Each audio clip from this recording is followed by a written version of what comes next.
Amém. No Salmo, capítulo 8, na verdade, eu ia meditar sobre Hebreus, capítulo 2, mas o que acontece é que lá ele faz uma citação, uma grande citação do Salmo 8, então eu preferi começar pelo Salmo 8 e terminar lá em Hebreus, já que ele faz essa grande citação. Então diz assim o Salmo: Ó Senhor, Senhor nosso, quão admirável é o teu nome em toda a terra, pois puseste tua glória sobre os céus, tu ordenaste força da boca das crianças e dos que mamam, por causa dos teus inimigos, para fazer calar ao inimigo e ao vingador. Quando vejo os teus céus, obra dos teus dedos, e a lua e as estrelas que preparaste, que é o homem mortal para que te lembres dele, e o filho do homem para que o visites, pois pouco menor o fizeste do que os anjos, e de glória e de honra o coroaste. Fazes com que ele tenha domínio sobre as obras das tuas mãos, tudo puseste debaixo dos seus pés.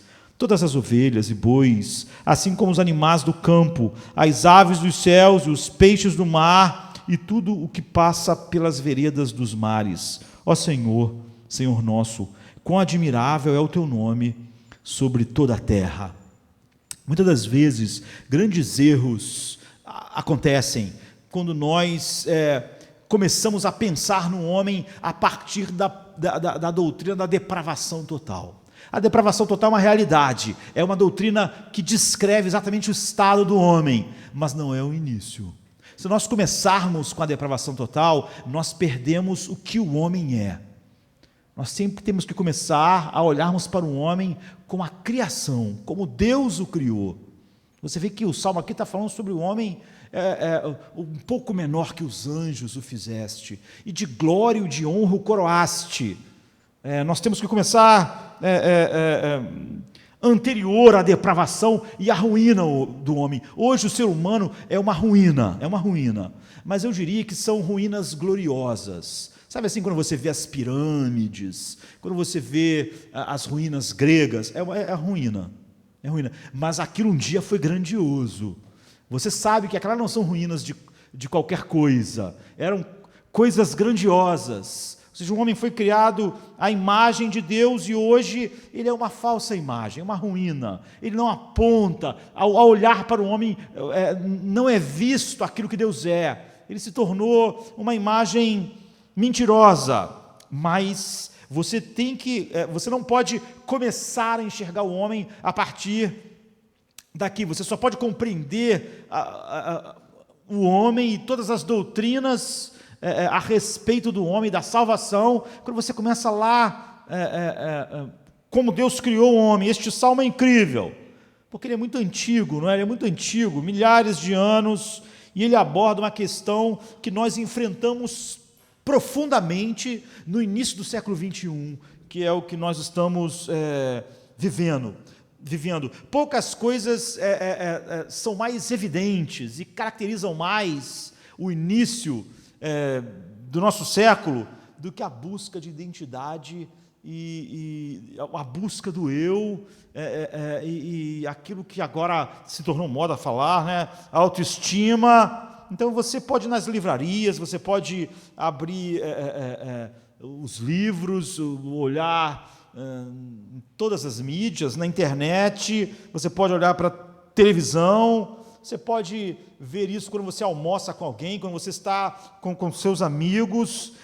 Um tema é constante. As pessoas estão sempre preocupadas com a ideia de que eu tenho que me encontrar. Eu tenho que descobrir quem eu sou no meio desse mundo enorme. Eu tenho que aprender, isso se tornou tão comum, né? Aprender a gostar de mim. Enfim, esse é um tema constante. Esse é um tema que está em todos os lugares. Então, de certa forma, esse é um problema tremendamente moderno. Você não veria esse problema se você retornasse a alguns séculos atrás. Você nunca vai, você não pode sequer imaginar que há 500 anos atrás, há 1000 anos atrás, na época do descobrimento do Brasil, não é? por exemplo, as pessoas tivessem esse tipo de questionamento. Eu não sei quem eu sou. Eu queria me encontrar. Eu queria saber quem eu sou.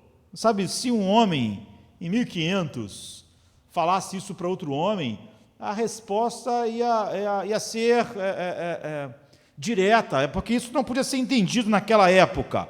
Eles iam olhar para a pessoa e dizer: como assim você não sabe quem você é? Como assim você quer se encontrar? Você não tem um nome? Você não tem uma família? Você não tem uma vocação? Você não tem um país? Você não tem uma religião? É isso que você é. Essas coisas claramente determinam o que você é. É isso que as pessoas diriam. Mas na verdade, esse questionamento não estava lá. E as pessoas não faziam essa pergunta, não porque você não precisa ter uma base para a sua identidade, uma base para o eu. Não é? Você precisa, tem que acontecer, isso tem que ser formado de alguma forma. Nós temos que saber quem nós somos. Nós temos que conseguir enxergar ou tentar enxergar um propósito para a nossa existência, e nós temos que enxergar de alguma forma que a nossa vida é valiosa, que há um significado, que ela é significativa. Mas isso não acontecia porque a formação, a ideia disso era algo automático, não é? Porque nós somos uma geração mais perdida do que as outras gerações. Em vez de uma vocação, você tem uma série de empregos. Você já fez um monte de coisas. Fez isso, fez aquilo, tentou uma área, não foi bem, foi para outra, ou se deu bem, mas não se sentiu assim, foi para... Mas antigamente não era assim. Teu pai era funileiro, você era funileiro. Você tinha uma vocação, a sua família sempre trabalhou com ferro, a sua família sempre trabalhou com tecido, sempre trabalhou com comércio, a sua família produzia vinho, você já nasceu e você já tinha a sua vocação. Hoje, em vez de uma religião, como as pessoas tinham, né? A pessoa nasceu num país, o país tinha uma religião, e ele era da religião que o país dele era. Hoje você tem um monte de conceitos concorrentes, não só fora de você, mas dentro de você mesmo, ou seja, da nossa geração. E você tem uma série de técnicas de meditação, e você vê seminários, você lê algo a respeito da formação da sua identidade, daquilo que te dá senso de valor e daquilo que te dá autoestima, e você lê esse monte de coisa em como conquistar a culpa.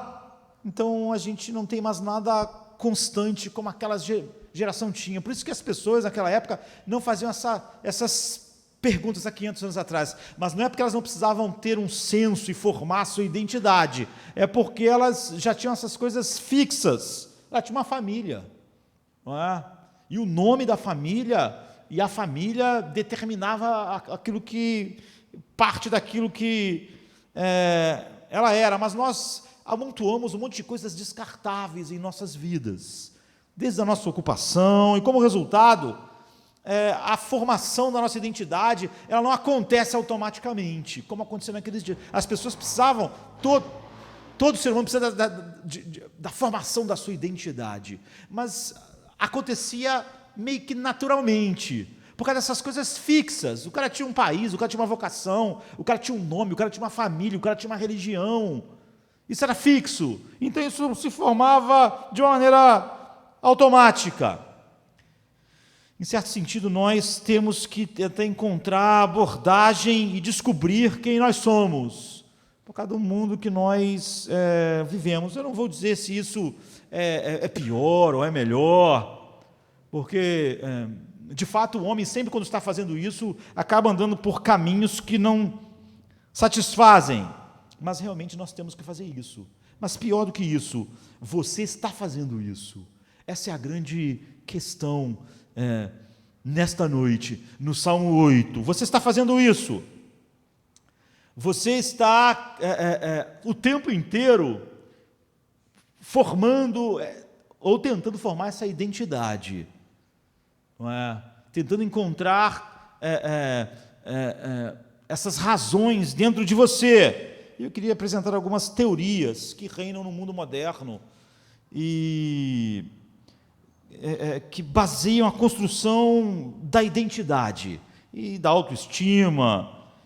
E quando a gente trata disso, eu receio que o grande drama da nossa geração é que nós pensamos muito pouco. Mas o fato de nós pensarmos pouco não quer dizer que nós não estamos agindo de acordo com a nossa geração.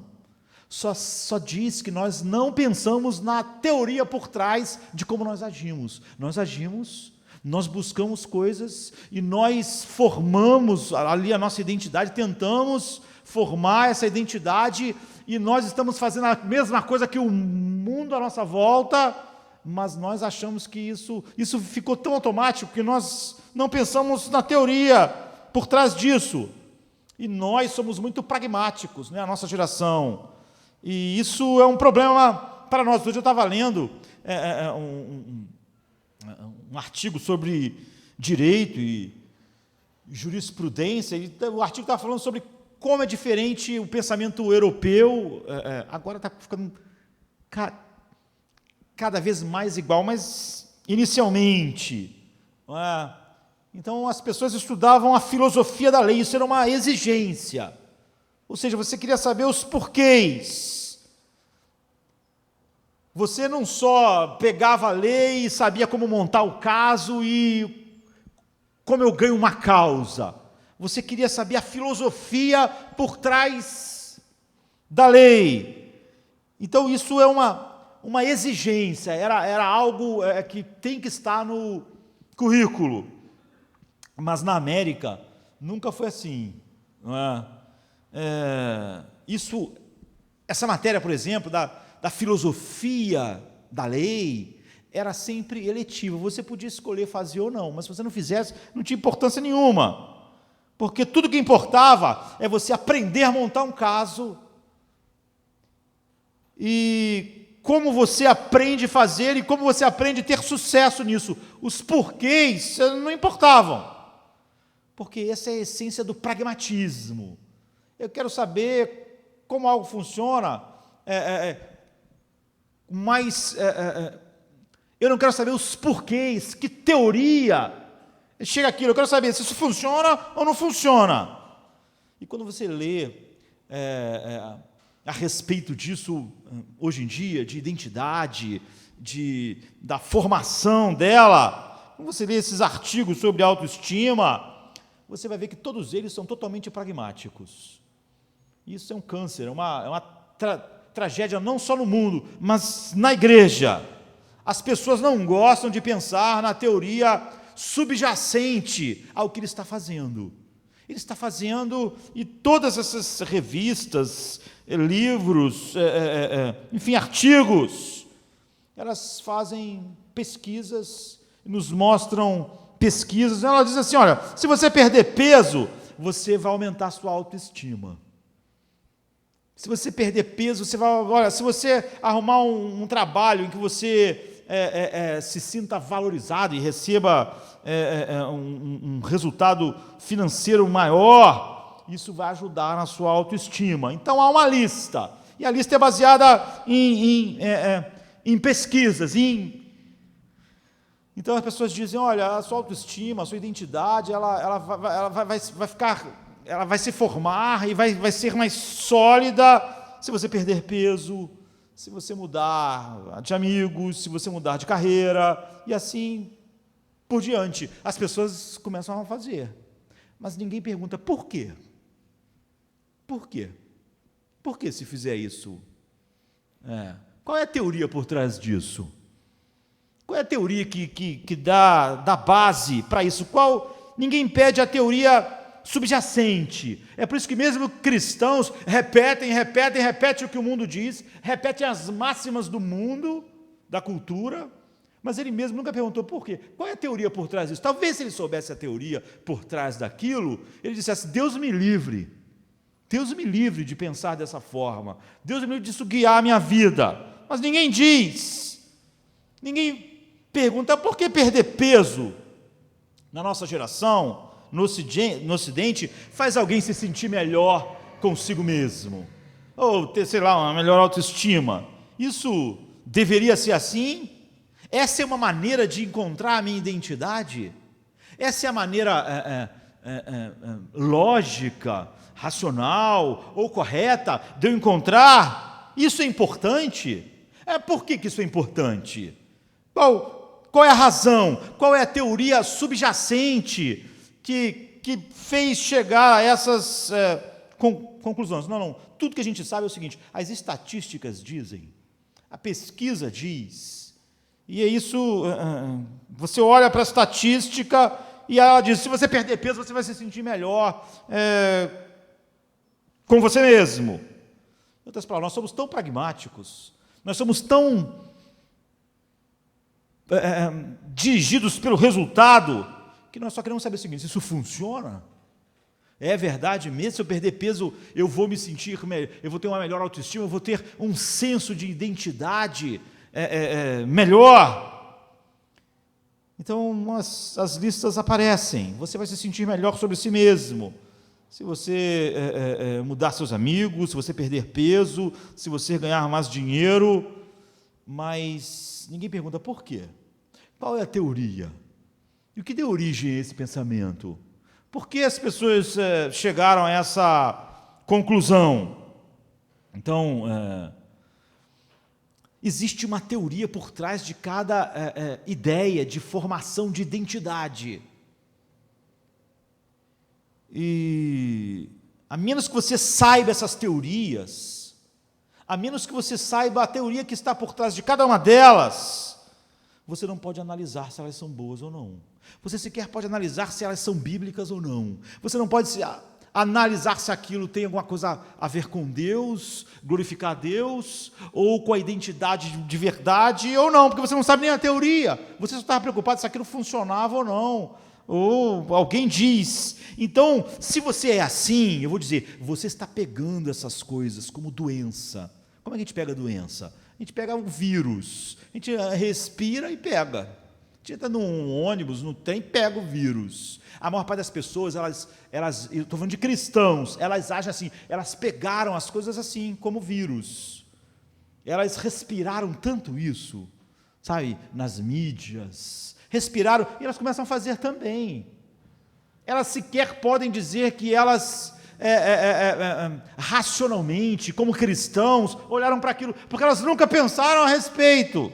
Então, a maioria das pessoas que eu conheço são infectadas por algumas dessas teorias. E a menos que você veja elas, que você reconheça elas, você nunca vai ser livre delas. Porque você nunca vai poder nem dizer se elas, o que elas são, da onde elas vêm, se elas estão de acordo com aquilo que você professa. Então a pessoa vira um feixe de contradições. Ela diz que acredita em Deus, acredita na palavra de Deus, mas ela age de maneira oposta a isso, porque na verdade ela foi assimilando essas coisas como quem pega um vírus.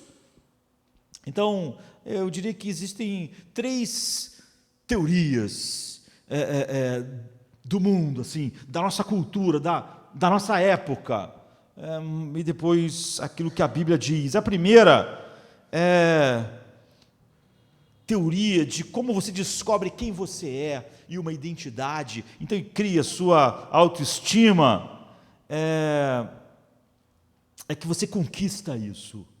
Isso vem de fora de você. Isso vem de você. Eu diria que essa é a abordagem vitoriana, assim, da identidade. O importante é o que você faz. Você precisa começar e pegar tudo que é necessário para criar isso em você. Algumas pessoas vão achar que é ganhar dinheiro, e assim elas vão construir o seu senso de valor e a sua identidade. Elas têm que conquistar isso. Essas coisas estão fora de nós, mas nem todas querem o dinheiro para isso. Outras querem outra coisa, outras querem o reconhecimento, outras querem o status, outras querem o romance, mas ela é algo que ela tem que conquistar. Ser amado. Há um filme chamado Por Amor e por Dinheiro, do Michael J. Fox, de 93, e Gabrielle Unionmar. E é uma comédia. Os dois vivem num certo conflito, porque os dois pensam de maneira diferente, aparentemente. Ele pensa que o negócio é ganhar dinheiro, por isso que é Por Amor e por Dinheiro o nome do filme. Ele pensa que tudo é ganhar dinheiro, que a vida dele vai ser tudo que tem que ser quando ele ganhar dinheiro, quando ele chegar no primeiro milhão, quando ele comprar aquela casa, quando ele tiver as coisas. E ele é um homem que é dirigido por isso, mas ela não. Ela pensa que é quando ela for amada, quando ela tiver uma grande paixão. Eles passam o filme, um zombando do outro, um rindo do outro, ela rindo dele, por ele achar que o dinheiro vai trazer essa identidade, esse senso de valor, e ele ri dela porque acha que ela acha que isso vai vir do amor, do romance. E o que os dois não percebem é que, na verdade, os dois estão operando sobre a mesma teoria. Apesar de um achar que é o dinheiro e o romance, você vê, a teoria que está embalando os dois é a mesma. E os dois estão vendendo suas almas. Ou seja, eles perdem o senso coerente de si mesmos. Eles fazem tudo pelo que eles querem. Ela vai fazer várias coisas contrárias aos seus próprios princípios para ter uma grande paixão. Ele vai fazer qualquer coisa, mesmo aquilo que esteja contra os seus princípios, para ganhar dinheiro. Porque ele acredita que o dinheiro vai dar esse senso. Então ele vai agir contra coisas que ele mesmo acreditava ser certo e errado, mas porque ele precisa ganhar dinheiro. E ela vai fazer a mesma coisa porque ela precisa do amor. Então o ponto é que eu construo, eu faço, eu trabalho duro, eu chego no topo para conquistar a minha identidade. E eu no amor, o outro no dinheiro, e isso não funciona. A razão que não funciona é que você não pode decidir aquilo que vai te dar a sua identidade, um sucesso na carreira, ou o amor romântico, ou uma certa quantidade de dinheiro, ou uma certa quantidade de posses, porque isso não vai ser coerente, você não vai ser coerente internamente nessa busca. Essa busca mata essa coerência. A palavra identidade quer dizer, literalmente, ser a mesma coisa. É isso que é a identidade de um homem. Significa você ser a mesma coisa em várias situações diferentes. Aquilo que você é em várias situações diferentes é o que você é de verdade. É a sua identidade. Como que você sabe quem você é? Se você me visse durante a semana, eu tratando com os meus filhos, eu não me pareço muito com o que eu estou fazendo aqui agora. Eu não falo com eles como eu estou falando com vocês. Imagine eu conversando com meus filhos do jeito que eu estou falando com vocês. Eu não converso assim com eles. Há muitas diferenças entre a minha função como pastor e como pai, porque são papéis diferentes. E há muitos outros papéis na minha vida e na sua. Você é pai, você é marido, você é esposa, você é trabalhador em várias áreas diferentes. Agora, existe um conjunto de compromissos, existe um conjunto de princípios que nunca mudam. Então, apesar de eu estar fazendo um papel diferente aqui como pastor do que é como eu como pai ou eu como marido, existe um conjunto de valores que estão sempre comigo, estão sempre norteando o que eu sou. Aqui, como pai, como marido, como cidadão, esse núcleo que não muda é a minha identidade. Ou seja, se você aqui cantou, louvou, cantou, mas amanhã o que você vai viver é totalmente diferente, não há um núcleo daquilo que fez você fazer aqui hoje, que vai estar amanhã no seu trabalho, a sua identidade não tem nada a ver com o que você fez hoje. Era só um desempenho. Então, Michael J. Fox e Gabriele Neumann, eles estão vendendo as suas almas. Eles são diferentes, eles mudam tudo, eles perdem o senso de si mesmos. Por quê? Eles comprometem totalmente os seus princípios. Para ter um amor, ela compromete tudo, ela não tem exatamente um núcleo fixo, ela vai mudando, e ele vai mudando por causa do dinheiro. E a identidade é algo em mim que é sempre o mesmo, em todas as situações, em todos os lugares. É um núcleo coerente. Essa é a minha identidade. Então, se para ganhar dinheiro, para ganhar um amor, você não tem um núcleo coerente, é óbvio que essas coisas, em vez de te dar uma identidade, elas são o oposto do que é a sua identidade. E a própria busca é um impedimento para a identidade, porque você faz qualquer coisa para obter dinheiro, porque você faz qualquer coisa para ficar num relacionamento, mesmo sabendo que aquilo é contra coisas que você sabe que é certo. Você vê, não é coerente, não é algo coerente todo o tempo, não há integridade. Você vende a sua alma, você se perde. Na verdade, você perde a si mesmo, você perde quem você é, você perde a sua identidade nessa busca. E eu vou dizer uma coisa, se você conseguiu o que você quer, o dinheiro, ou o romance, ou qualquer coisa, o status, isso não vai te dar uma identidade. Por causa disso, isso é o oposto do que a identidade é. Não vai ter nada lá, a não ser um vazio. Quando, na verdade, você constrói qualquer coisa, a sua vida em torno de qualquer coisa que não é Deus, você vai ter algo superficial. E tudo que você tem é uma fachada, porque não há um núcleo coerente em todas essas relações. Você fica oco, não funciona. Não funciona quando você não consegue. Não funciona quando você não consegue e quando você consegue. Então, essa primeira abordagem é: eu sou o que eu possuo.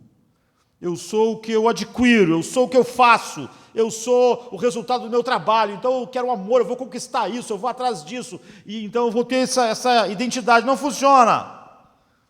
E você pode olhar até para as famílias que aparentemente obtiveram sucesso. É incrível quando você se locomove no meio deles, você vai perceber que essas famílias de aparente sucesso estão totalmente quebradas.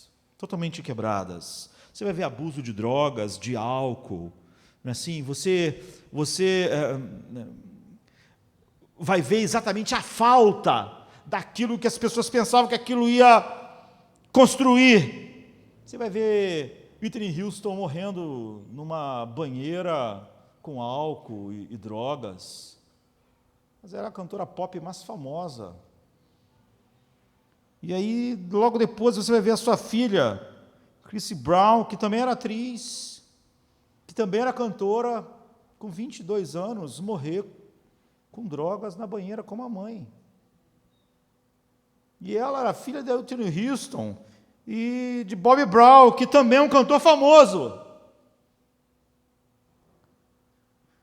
O que está acontecendo aqui? Há um escritor chamado Hermann Karl Hesse, que é um prêmio Nobel, é um poeta, romancista, pintor. Ele morreu em 62.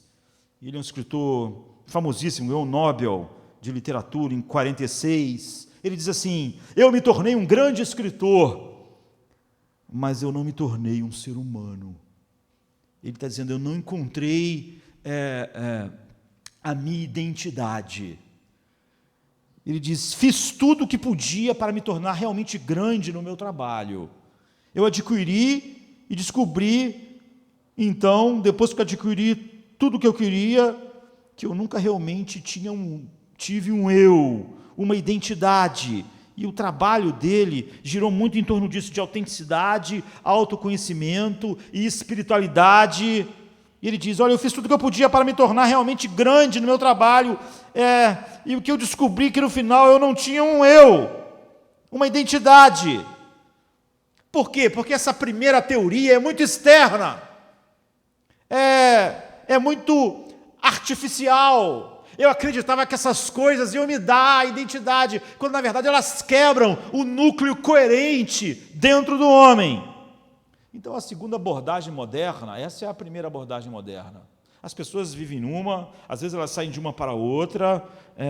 A segunda, que é diferente dessa, talvez como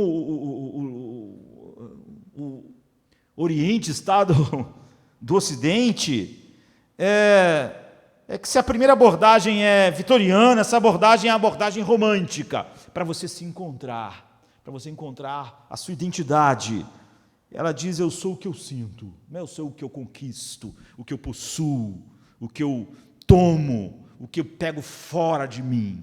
Ela é o oposto, você vê, é a segunda abordagem da nossa geração. Deixa eu colocar um pouco de substância nisso, de carne no esqueleto dessa ideia. Essa visão está dizendo, o importante não é o trabalho duro e eu conquistar algo fora de mim, não é isso que vai me dar o senso de identidade. O importante é entrar em contato com meus sentimentos mais profundos.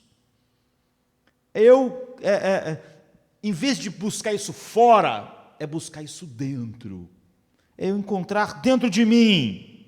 Muitas pessoas, como eu disse, passam de uma visão para outra, principalmente quando as pessoas estão no desespero de ter tido essa primeira abordagem, de procurar fora e não encontrar e se ver nesse desespero, principalmente depois de fazer terapia, a pessoa vai para o lado oposto. Então, a segunda visão, o importante é que você compreenda os seus sentimentos mais profundos. Não é buscar fora, não é o que Michael J. Fox estava fazendo por amor e por dinheiro, vou conquistar a carreira, ou o amor vai me dar isso. Não, não é fora, é dentro. É uma linguagem diferente.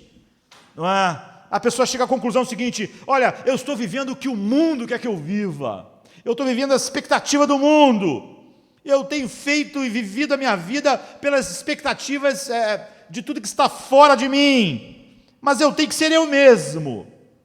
Eu tenho que encontrar eu mesmo. Eu tenho que descobrir quem eu sou. Aquilo que eu quero mais profundamente. O meu sentimento mais profundo.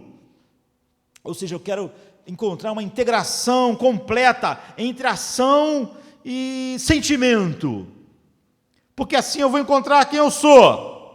Então há um problema real com essa visão, um problema fatal. Essa visão assume, sem nenhuma evidência, de nenhuma forma empírica, científica ou do bom senso, que ela pressupõe que dentro de nós, em meio aos desejos conflitantes que nós temos e sentimentos conflitantes, existe um núcleo primário, estável e constante de sentimentos e desejos. Ela tem que partir disso, que por baixo de todos esse feixe de desejos e sentimentos, há um núcleo constante de sentimentos que eu posso chamar de verdadeiros, o verdadeiro eu, aqueles sentimentos que definem quem eu sou, que definem minha identidade, e se tão somente eu pudesse descobrir eles, então eu ia encontrar essa identidade, esse senso de valor. Agora, isso faz sentido? Não é?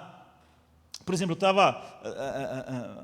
as pessoas estavam discutindo assim, num programa de TV sobre um rapaz, um menino de 17 anos, que estava querendo fazer uma operação para mudança de sexo, mas todos no programa, inclusive a mãe dele, só estavam preocupados porque achavam que ele era novo demais para ter encontrado essa resposta dentro dele.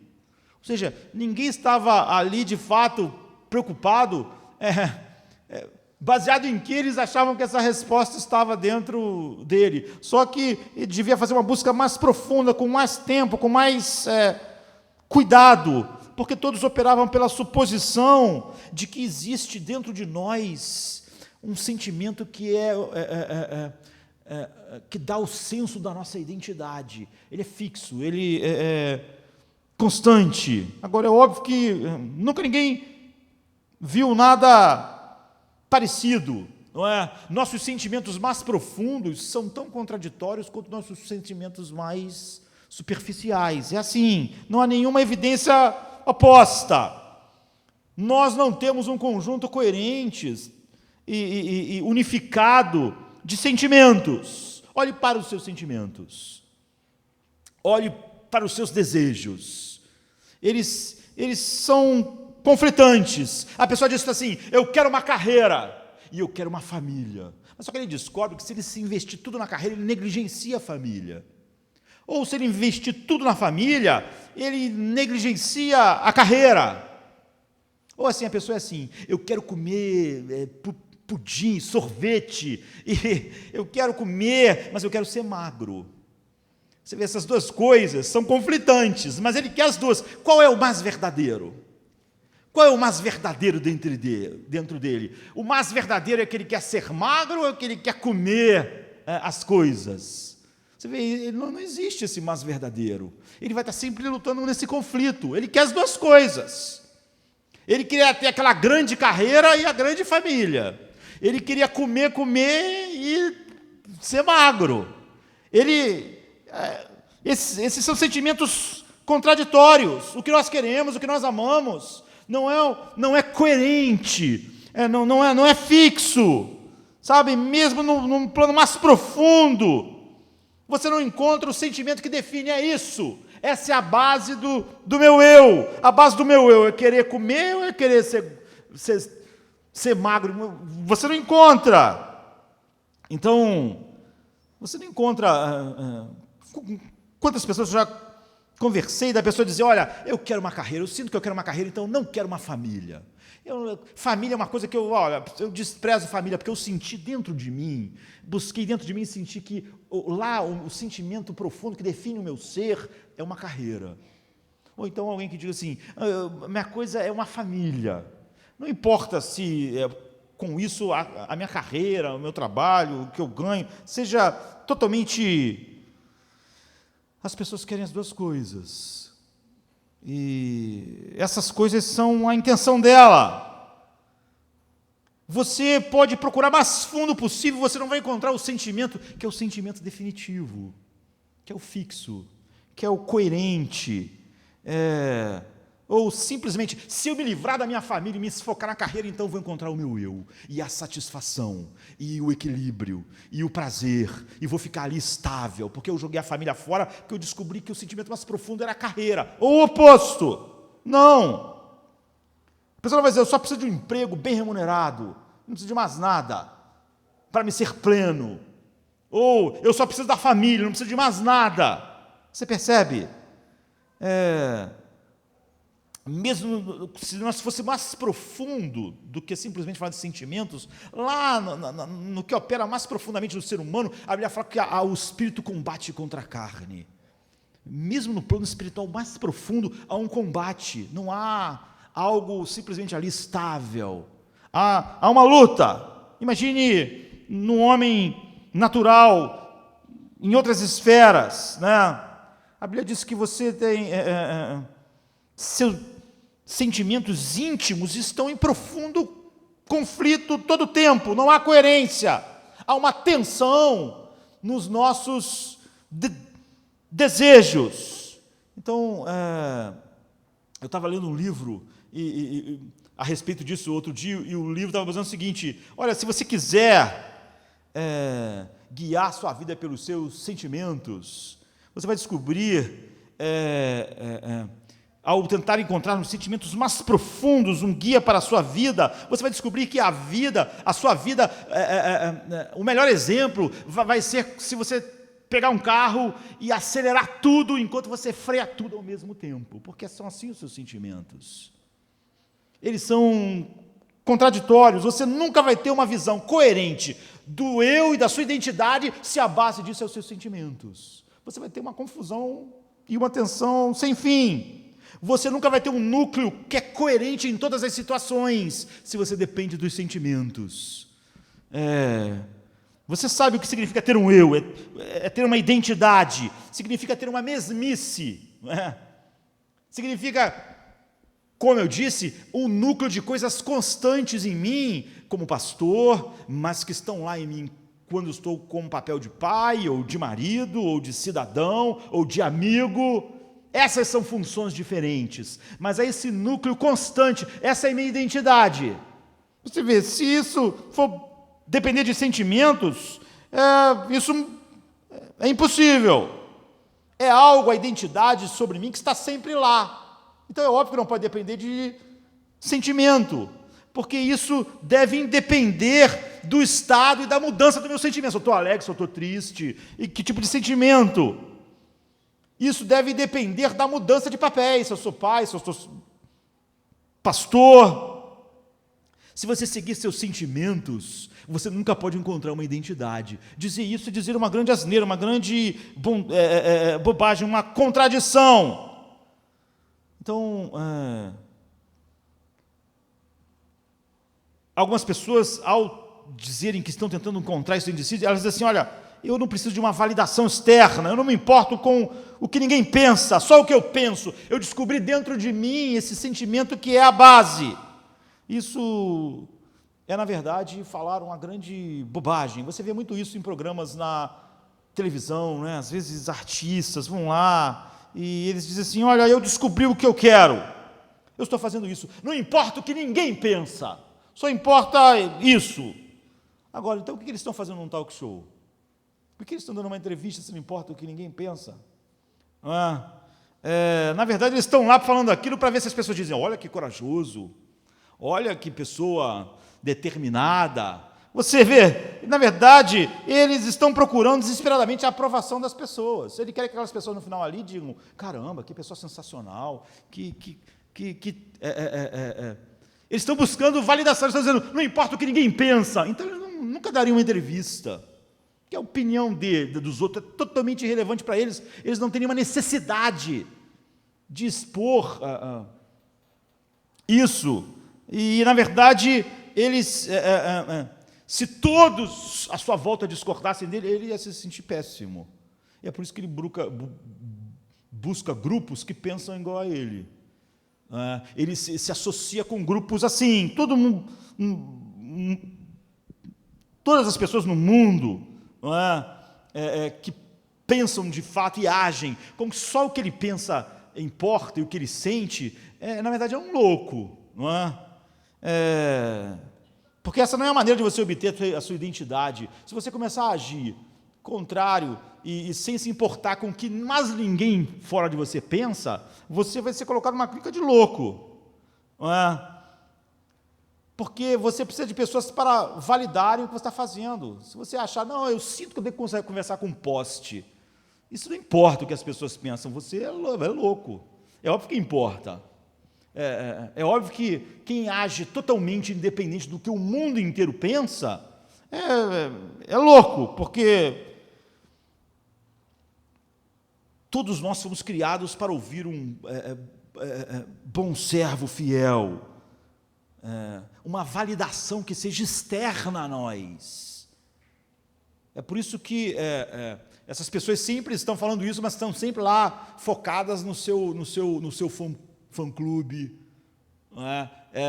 estão vendo quantos cliques deram lá no seu vídeo, na sua música, qual é o sucesso, em que lugar ela está na parada, não importa o que as pessoas pensam, mas ela vive controlada por todas as coisas que medem o que as pessoas estão pensando dela.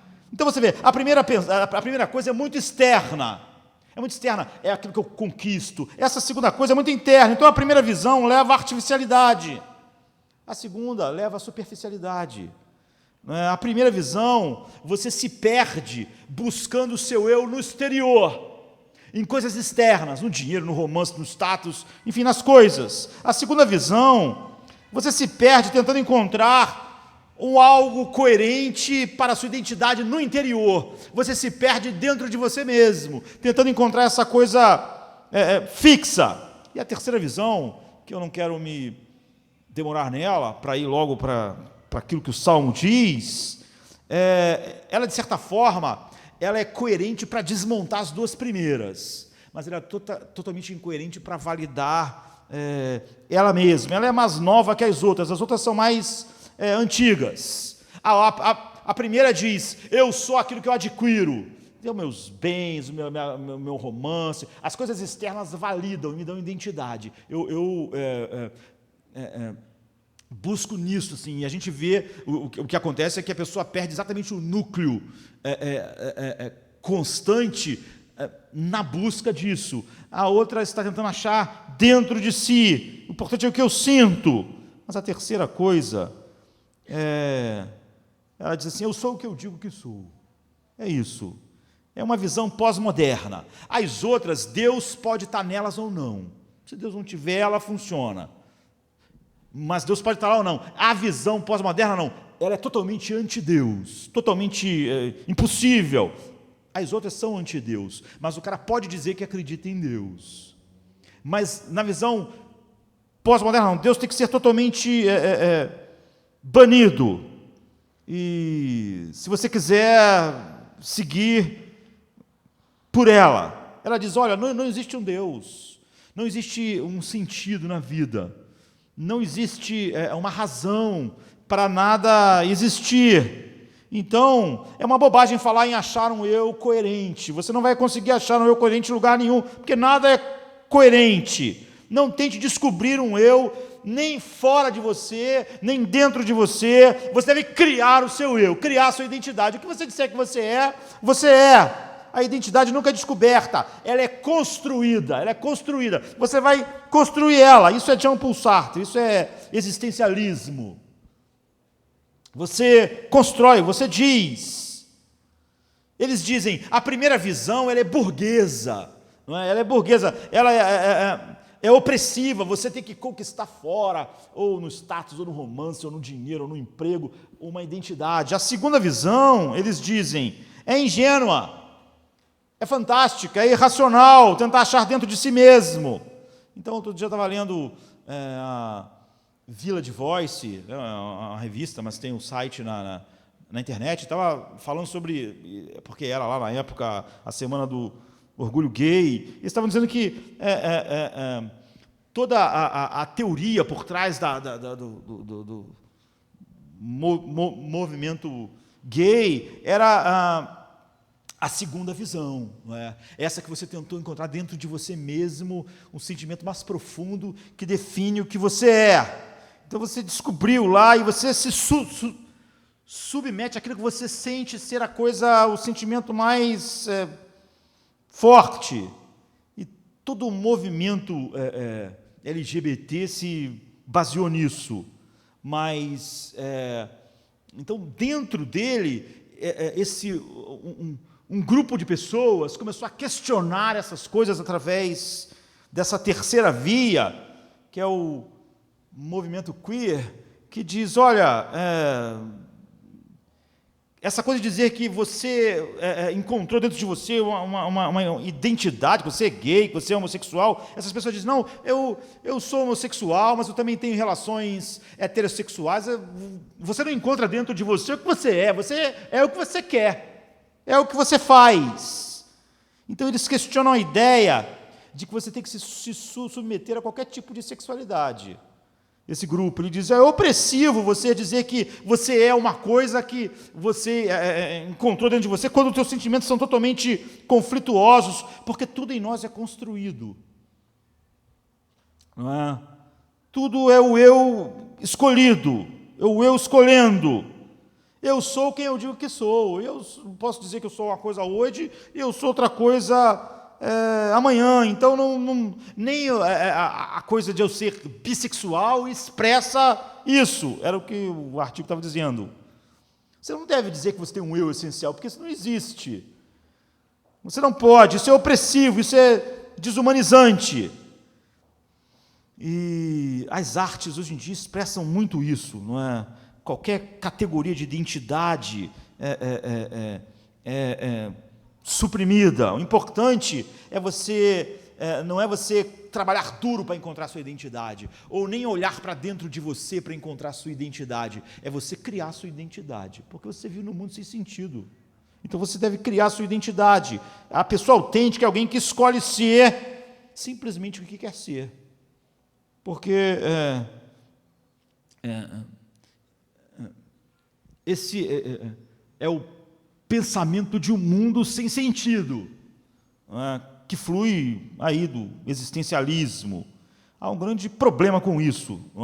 Ele realmente tem argumentos contra aquelas duas outras teorias. Porque está dizendo, porque se não há Deus, não há um mundo interno colocado em mim que define o que eu sou. E o mundo externo e o mundo interno não tem nenhum sentido, não tem nenhum propósito. Então, se não há essência que foi colocada dentro de você, ou nas coisas externas, não há nenhuma lei que você deva se submeter. É tudo aleatório, é tudo acidental. E você pode fazer o que você quiser, então. Você que decide o que você é, porque você não tem nenhum sentido, você não tem realmente nada que defina o que você é. O único problema é que ninguém pode viver dessa maneira, coerentemente. Nem inicialmente. É impossível viver de um modo que não seja imediato. Não é que lá na frente a pessoa vai ser contraditória, não. Ela é imediatamente contraditória. As pessoas da terceira visão, elas são desconstrucionistas, né? E elas dizem, então, olha, é opressivo dizer que alguém tem que viver de uma certa maneira. Mas como assim é opressivo? A palavra opressivo não podia ser usada por elas. No primeiro passo, elas têm que desconstruir racionalmente o seu argumento. Porque uma coisa só é opressiva se existir certo e errado. Se não existe certo e errado, não existe a palavra opressão.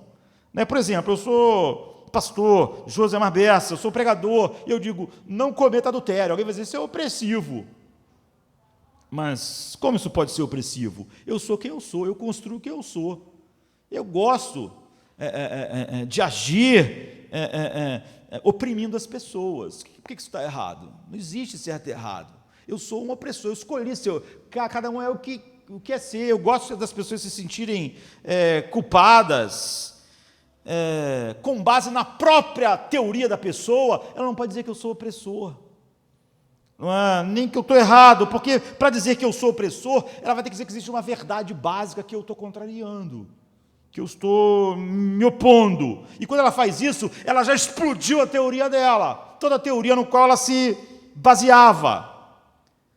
Então, por exemplo, você pode ver essa abordagem na biografia de Foucault, não é, chamado A Paixão. É óbvio que isso leva, não é, ele é um desses desconstrucionistas franceses, morreu há 80 e pouco. Ele era um grande defensor. Isso é óbvio que leva à crueldade, não há moralidade, não existem fronteiras, não existe certo e errado. É impossível operar dessa forma, coerentemente, mesmo esses expoentes. Agora, o que nós temos na Bíblia? Você viu eu dizer que você tem que olhar a teoria por trás de cada coisa. Não é? E exatamente por não olharmos a teoria por trás daquilo que a gente faz, acredita, é que um monte de cristãos está realmente construindo os seus valores e tentando achar a sua identidade igual ao mundo.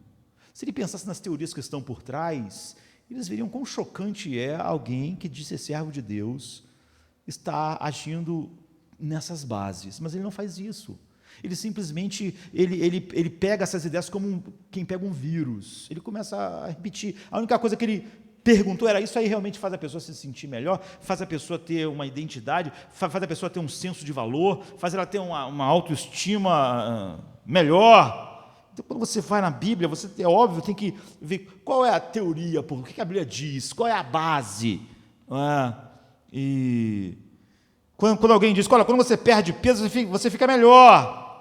E é óbvio que quando você acredita nisso, você está acreditando numa teoria. Tem uma teoria por trás disso. Você não pode não perguntar por ela.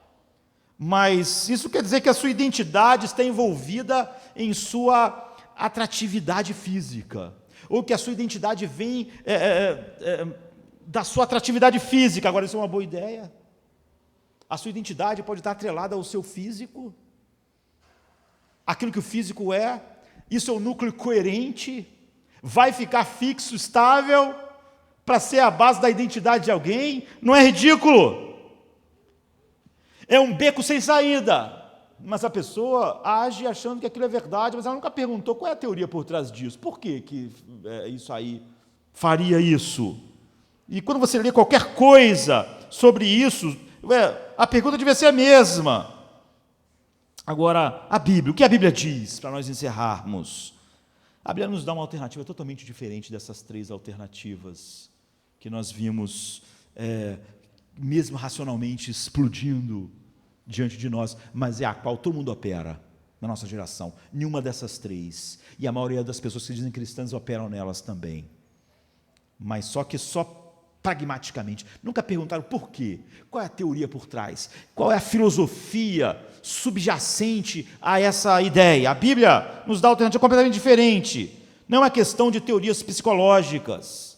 A Bíblia diz que a sua identidade tem a ver com aquilo que você adora e serve, que a questão é teológica, não é psicológica ou sociológica. A verdade básica do Salmo 8, como nós lemos, é que a glória de Deus e a glória do homem como criatura estão associados e são impossíveis de serem separadas. Quanto mais você vê a grandeza de Deus, mais você vai perceber o senso de valor do homem. Quanto mais desconectado de Deus, mais isso se perde. Davi diz assim: quando eu vejo os céus, os teus céus, obra dos teus dedos, e a lua e as estrelas que tu criastes ou preparaste, que é o homem mortal para que te lembres dele, e o filho do homem para que o visites, pois pouco menor o fizeste do que os anjos, e de glória e de honra o coroaste. Então você vê, ele vê a majestade de Deus. O que ele está dizendo é o seguinte: se você não vê a majestade e a glória de Deus, você não tem uma base para a glória do valor humano. Ele diz: ó Senhor, Senhor nosso, assim que ele começa, quão majestoso é o teu nome em toda a terra. E aí, o que é o homem para que te lembres dele? O filho do homem para que te preocupes com ele? Tu fizeste ele um pouco menor do que os seres celestiais, e os coroou com glória e com honra. Então, a gente deve fazer a mesma pergunta, as perguntas que a gente fez àquelas teorias. Ele está dizendo o seguinte: o universo foi criado, o universo é majestoso, é glorioso, ele não é fruto de um acidente aleatório, não é fruto do acaso. Dizer que é fruto do acaso seria um grande problema filosófico, mas não é esse o nosso assunto nessa noite. Então, o que ele está dizendo é que, quando você olha para o céu, você vê que aquilo é a obra da mão de Deus. Todas as coisas criadas, incluindo você, tudo é, de certa forma, uma obra de arte, não é? Flui do Criador. E nós então podemos viver como desejamos. Aquela teoria é só porque o homem primeiro ele pensou que ele quer viver como ele deseja, depois ele busca uma teoria, e aí ela explode, no sentido de que ela não tem nenhuma coerência racional, mas aí ele vai em frente, joga a racionalidade fora, porque nós não podemos viver como desejamos, se fomos criados, porque nós temos que honrar o Criador, ou seja, nós somos portadores da sua imagem, portanto ele nos possui como Criador, portanto nós temos que ouvir a sua vontade. Por outro lado, se esse Criador que nos criou é infinitamente valioso, nós saberíamos que somos coroados de glória e honra, é o que Davi está dizendo. Saberíamos que nós somos uma obra de arte. Quando nós olhamos para o céu, para o sol, para o mar, e nós vimos isso é lindo, isso é uma obra de arte. Isso é a mente do Criador se expressando. E nós somos parte disso. Por outro lado, se nós não somos como o salmista, que ele diz: olha, eu vejo a vastidão do céu, olho para a lua, as estrelas, o sol e a lua, que tu colocaste no lugar, porque tudo foi criado, portanto eu também fui criado, portanto eu também sou parte dessa obra de arte do Criador. Por outro lado, se você diz: eu olho para a vastidão do céu e vejo o caos, nada foi criado, não há Criador, tudo é um acidente. Nesse caso, cada pedaço de tudo que está no universo é lixo, e você é lixo também. não há nenhum propósito para nós. E o que não tem propósito é lixo, não é assim? Nós somos acidentes absolutos, somos apenas uma colocação de moléculas que se juntaram ao acaso. Como eu disse, há um problema enorme, racional e filosófico em falar em acaso. E eu quero falar sobre isso outro dia. Não há nenhum propósito para nós. E se não há propósito, não há valor.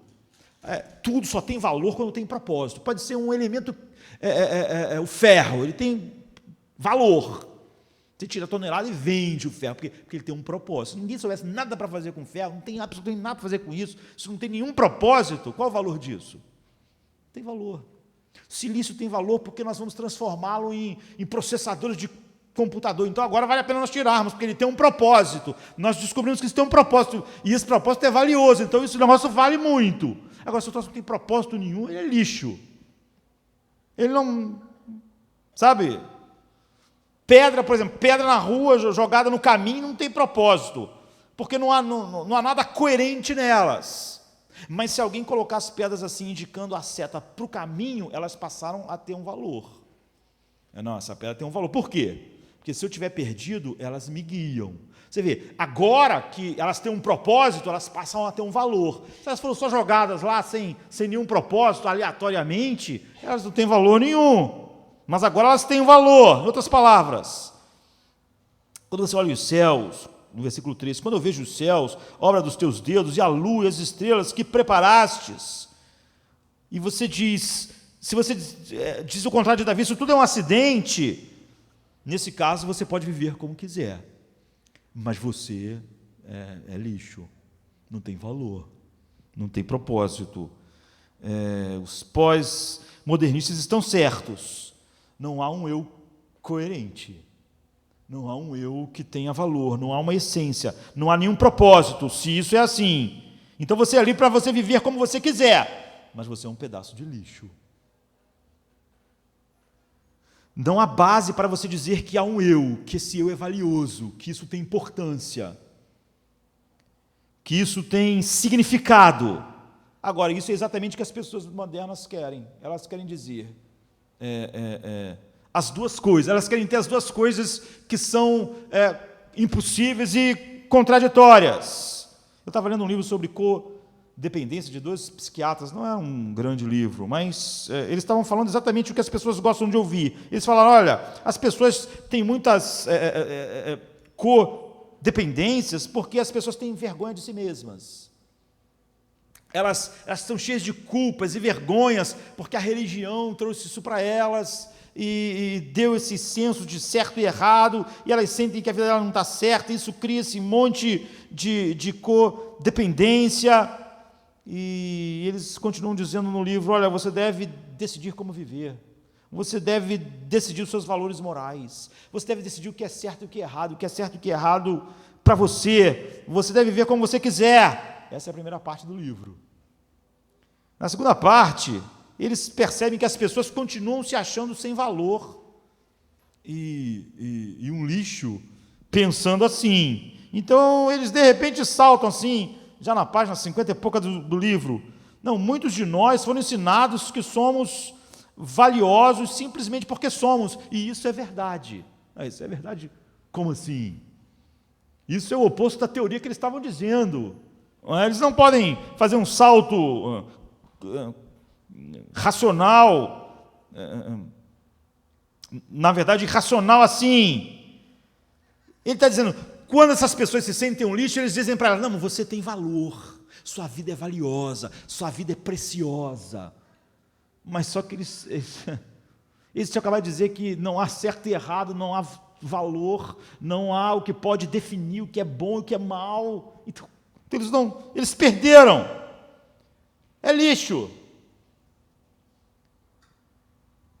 Porque eu quero viver de qualquer jeito e, ao mesmo tempo, eu quero ter um senso de que eu tenho valor. Eu quero dizer que eu sou um acidente sem sentido, porque eu quero viver de qualquer jeito. Depois eu quero dizer que eu tenho valor e a minha vida importa e ela faz sentido. Mas ela não pode não fazer sentido e fazer sentido. Ela não pode ser um acidente sem propósito e ter valor. Então eles tomam essa pobre pessoa, que se sentem um pedaço inútil de lixo, que é o que é, se o que eles estavam dizendo na primeira parte é verdade, e eles simplesmente querem dizer para essas pessoas: não, você é precioso, você é lindo, você é amável, você vale a pena, a sua vida faz sentido. Mas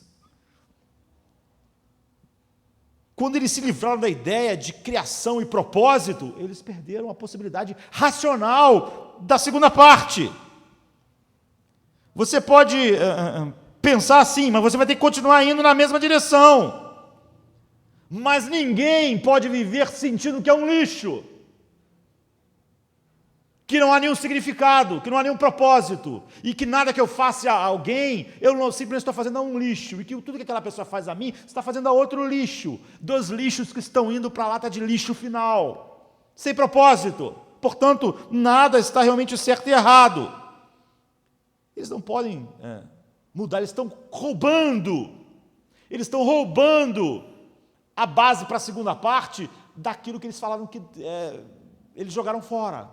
Então, se Deus é glorioso e majestoso, e se Ele fez os céus, e se os céus é uma obra de arte, coroado de glória e honra, significa que eu, ser humano, parte dessa criação, e a parte mais elevada dessa criação, então tenho valor. Se Deus fez os céus, Ele não é acidente, como Davi está dizendo, então tudo tem valor, e o homem, como foi colocado sobre todas essas coisas, como aquilo que é mais a imagem de Deus, expressa melhor o artista, então ele é a sua obra mais valiosa. Mas quando eu digo que eu posso construir o que eu quiser, porque não existe Deus, não existe propósito, não existe sentido, então eu sou o lixo. Você não pode ter as duas coisas, você pode ter uma coisa ou outra. Mas, no entanto, porque o homem não pode viver sem isso, aquelas pessoas no livro, os 2 psiquiatras, eles têm que negar tudo que eles disseram na primeira parte do livro para dizer para a pessoa que ela é valiosa na segunda parte. Porque nós precisamos desesperadamente acreditar que a vida não é um lixo tratando com outro lixo, e que não tem nenhuma importância o que eu faço com outro lixo, e que a opressão não pode existir, porque a opressão pressupõe que uma coisa certa está sendo rompida. Mas se não há nada certo, a palavra opressão não faz sentido. Então aqui está o que é interessante: as pessoas que negam a ideia de Deus e da Bíblia, elas têm que contrabandear verdades da Bíblia para dizer que o ser humano tem valor, porque na filosofia delas, elas não podem, não sem se contradizer. Elas têm que roubar as verdades, por exemplo, que estão aqui no Salmo 8, roubar as migalhas do armário cristão, para falar sobre o valor do ser humano, o valor da vida, para falarem contra a opressão. Elas têm que roubar a filosofia do armário do cristianismo, porque elas não podem viver baseado nas suas próprias opiniões, porque elas são contraditórias, elas são irracionais, elas não podem. O cristianismo dá uma base inteiramente diferente. Ele não constrói castelos no ar, não dá salto ilógico. Você é valioso e precioso simplesmente porque você é valioso. Isso não tem nenhum sentido. Por que essa pedra é valiosa? Não, porque eu decidi que ela é valiosa. Isso não faz a pedra valiosa. Pega uma pedra amanhã, vai num banco, vai na Gasterna e fala: quero vender essa pedra por 1 milhão. Mas por que você acha que ela vale 1 milhão? Eu decidi. Essa pedra aqui vale muito, vocês têm que pagar. Mas você é maluco. Você é maluco, essa pedra não vale nada. Você não decide o que é valioso. Então, o cristianismo não é assim. É isso que o cara está fazendo lá. Ele está indo contra toda a lógica dele mesmo. O versículo 5 diz: pois pouco menor o fizeste do que os anjos, e de glória e honra o coroastes. Na verdade, lá no original diz seres celestiais. Não é? Em algumas versões, deuses, não é? Aparecem. Na verdade, está usando a palavra divindade aqui, não como Deus, mas está falando quão nobre os seres humanos foram criados, que há uma curta distância entre seres celestiais. Não é? Por isso anjos foi colocado em algumas versões. Então no verso 6 ele diz: fazes com que ele tenha domínio sobre as obras das tuas mãos, tudo puseste debaixo dos seus pés, todas as ovelhas e bois, assim como os animais do campo, as aves dos céus, os peixes do mar e tudo que passa pela vereda dos mares. Significa que nós temos coisas que só Deus tem. Esse é o valor maior que o ser humano tem na criação, porque Deus conferiu ao ser humano coisas que Ele não conferiu às outras coisas, não o sol, nem a lua, nem o mar, nem os animais. Em Gênesis isso é chamado da imagem de Deus. Como eu disse, essa imagem foi quebrada, nós somos ruínas gloriosas, mas ruínas. Então, o que significa? Que nós, em primeiro lugar, nós temos, nessa imagem de Deus, restou coisas em nós que nos colocam nessa posição em relação ao resto da criação. Nós temos o aspecto racional, então nós temos fome de aprender coisas. Nós temos fome de conhecimento. Por causa disso, os animais não têm. Não é? Nós temos esse aspecto racional e, portanto, nós temos fome de aprender, de acumular mais conhecimento. Em segundo lugar, nós temos o aspecto pessoal, como Deus. Portanto, nós temos fome de amar e ser amado. Nós não amamos Deus, nós somos ruínas. Ou seja, o propósito final foi perdido, mas nós ainda temos anseio de amar e ser amado. Em terceiro lugar, nós temos o aspecto eterno. Portanto, nós temos uma fome de durar, porque Deus colocou em nós a eternidade nos nossos corações, em nossas mentes. Nós odiamos a ideia de morte. Nós queremos fazer coisas que durem. Nós queremos fazer coisas que não acabem rapidamente. Os animais não têm esse problema. Como Deus, que é eterno, Deus colocou a eternidade dentro de nós. Nós temos a eternidade nas nossas mentes. E nós temos almas imortais. Em quarto lugar, nós temos o aspecto criativo, o que nos dá fome de beleza. Fome de beleza. Nós sentimos necessidade daquilo que é belo em todas as coisas. Em todas essas coisas nós somos abaixo apenas desses seres celestiais. O que a Bíblia quer dizer, na verdade, é que nós estamos muito acima do resto da criação. Deus conferiu um valor à humanidade assim, porque quando Ele criou o homem, isso expressaria mais o que Ele é do que qualquer outra coisa. Então Deus nos fez coroados com a sua própria glória e honra. E por isso que Ele diz, que é o homem mortal para que te lembres dele, o filho do homem para que o visites, pois pouco menor o fizeste do que os anjos, e de glória e honra o coroaste. Então você vê o que isso significa. Todo mundo nessa sala precisa ouvir isso na profundeza da sua alma. A única maneira de você ter um sentido, um eu, um valor pessoal de coerência, flui dessa realidade. Nós precisamos saber que alguém fora de nós nos vê e nos vê como algo precioso. Nós não podemos nós mesmos validar isso e nem podemos buscar isso fora de nós. Nós somos incomuns,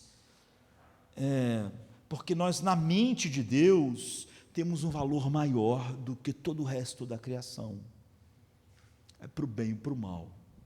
Por causa da maneira que a gente foi criado. Eu estava lendo a respeito de um menininho que ele foi levado para a escola com 7 anos. Eu estava lendo um artigo e ele sempre saía correndo do colégio. As pessoas tinham que ficar vigiando ele o tempo todo, assim, na sala. Se as pessoas, na escola, se as pessoas distraíssem um pouquinho, ele saía correndo, fugia da escola. Ele saía correndo, as pessoas tinham que correr atrás dele. Então, na sala, num recreio, em qualquer lugar, tinha que ficar vigiando ele. Isso acontecia toda hora, as pessoas não sabiam o que fazer. Chamaram um psicólogo e chegou uma hora que o psicólogo teve várias ideias, nada funcionava. Ele disse assim, eu não sei mais o que fazer. A única coisa que eu acho que a gente tem que fazer agora é, quando ele fugir, sair correndo, deixar ele correr. Deixar ele ir. Alguém vai até querendo ver de longe o que está acontecendo, mas não tem mais nada para fazer, nós não entendemos. Os professores estavam preocupados, o diretor, pais, e foi isso que eles fizeram. E 10 minutos depois ele voltou, quando viu que saiu correndo, ninguém foi, não é? Nós temos uma necessidade essencial de ser notado. É desesperador. E nós precisamos saber que enchemos a mente das pessoas. E não há nada pior do que ir embora e perceber que ninguém notou, ninguém ligou, porque essa é uma necessidade profunda. Então, Davi está dizendo que a única mente que importa sabe o valor e preenche com o sentido do valor que nós temos. Você é uma obra de arte. Você pode pensar assim, mas o pastor começou dizendo que o homem não é nada, agora está falando que o homem é uma obra de arte. O sol é uma obra de arte. Um dia estava na mente de Deus. O mar é uma obra de arte, mas Deus diz que de tudo que Ele criou, a coisa mais elevada foi o ser humano. Esse é o sentido do valor. Então, como um artista vê no seu trabalho que ele derramou o seu coração e ele vê a obra de arte dele como valiosa. Eu li para vocês outro dia aqui pregando sobre como Deus em Jó se gaba da crina do cavalo. Ele diz, vocês já viram a crina do cavalo, quando o cavalo galopa, com o vento bate na crina, ele foi feito para correr, e Deus fica se gabando para Jó do cavalo, e Deus fica falando um tempão sobre o cavalo, como o cavalo galopa, ele foi feito para correr. Por quê? Porque Deus fez o cavalo, Deus acha o cavalo incrível, é a obra dele. Mas o cavalo não se compara com o ser humano, é isso que o salmista está dizendo. Então é assim que Deus olha, porque nada mais traz a imagem de Deus como homem. Ele foi feito à imagem de semelhança de Deus, ele carrega isso como nada mais. Então você vai ver que no versículo 1 e 8, ele começa e termina do mesmo jeito: o Senhor nosso, quão admirável é o teu nome em toda a terra, pois puseste tua glória sobre os céus. E o 9, ó Senhor nosso, quão admirável é o teu nome sobre toda a terra. Ou seja, quanto mais majestoso você vê o Criador, mais majestosa é a criatura que mais expressa o Criador. Então a gente chega num Hebreus 2 para acabar. Hebreus 2 está fazendo uma citação disso. Porque o que acontece? Se você ficar só com o Salmo 8, você não consegue ver esse de glória e honra, o coroaste, porque você vê, há um monte de coisa errada em mim, e eu quero ser essa pessoa gloriosa, eu quero ser essa pessoa eterna, criativa, mas eu sei um monte de coisa horrível a respeito de mim. Eu sei ao mesmo tempo que eu não sou animal, eu não sou um pedaço de lixo, eu não sou um acidente. Mas, no entanto, eu não me vejo coroado de glória e honra, como o Salmo está dizendo. Eu fiz da minha vida uma bagunça, a vida é uma bagunça, a sociedade é uma bagunça, os homens são uma bagunça, a humanidade é uma confusão de coisas. Então, a Bíblia vem e diz que esse ser humano foi criado um pouco menor do que os anjos e foram coroados de glória e honra, mas eu não vejo essa glória e honra. Então, o autor de Hebreus, antecipando isso, ele cita o Salmo, ele diz assim, no capítulo 2, a partir do 8.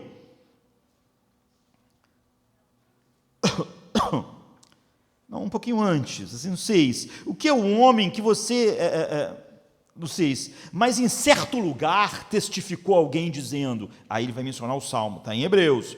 Que é o homem para que te lembres? Ou o filho do homem para que o visites? Tu o fizeste um pouco menor do que os anjos, de glória e de honra o coroaste, e o constituíste sobre as obras das tuas mãos. Ele cita diretamente o Salmo 8, mas aí ele faz a mesma pergunta que nós estamos fazendo.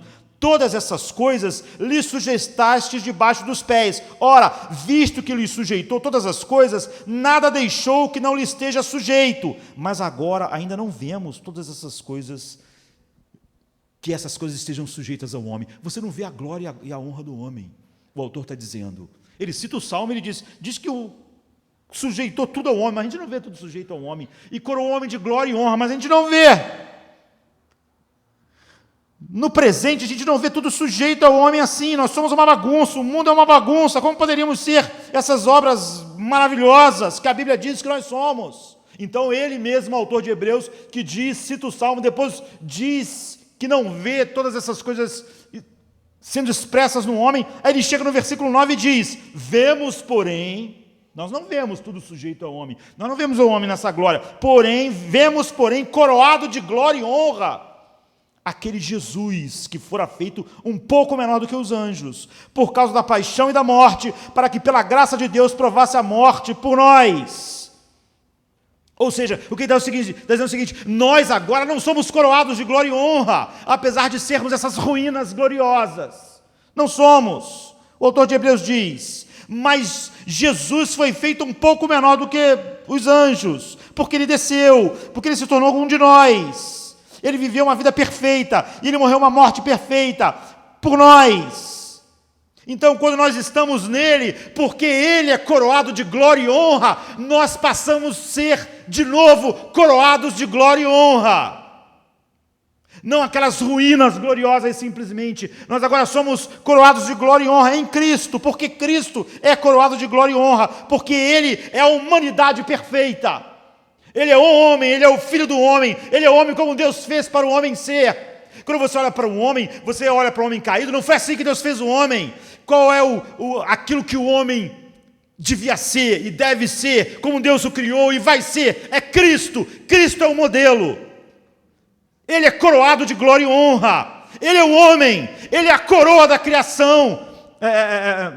Ele expressa o que é a coroa da criação. É o homem, ele é Deus, mas ele é o filho do homem. Você vê o que ele está tentando dizer? Ele diz, olha, você apenas olha para si mesmo e diz, eu sei que eu não sou uma pessoa maravilhosa e coroada de glória e honra, mas Deus me fez. A sua imagem, várias coisas dessa imagem continuaram. Eu continuo olhando para mim mesmo e dizendo, eu não vejo eu coroado de glória e honra, é o que o autor de Hebreus está dizendo. Eu não vejo tudo sujeito aos meus pés, eu governando sobre a criação de tal maneira que Deus receba a glória. Agora, ele está dizendo, porém, Jesus se tornou um de nós, o homem perfeito, coroado de glória e honra, e nele nós temos todas essas coisas de novo. Em Cristo, eu estou agora coroado de glória e honra. Essa é a sua identidade. É o que ele está dizendo. É a única base. É a única base, não só do valor humano, mas daquilo que o homem foi feito para ser. Você vê a total coerência lógica, racional e base final para a nossa identidade. Agora, você se lembra disso todos os dias? Ou você diz, olha,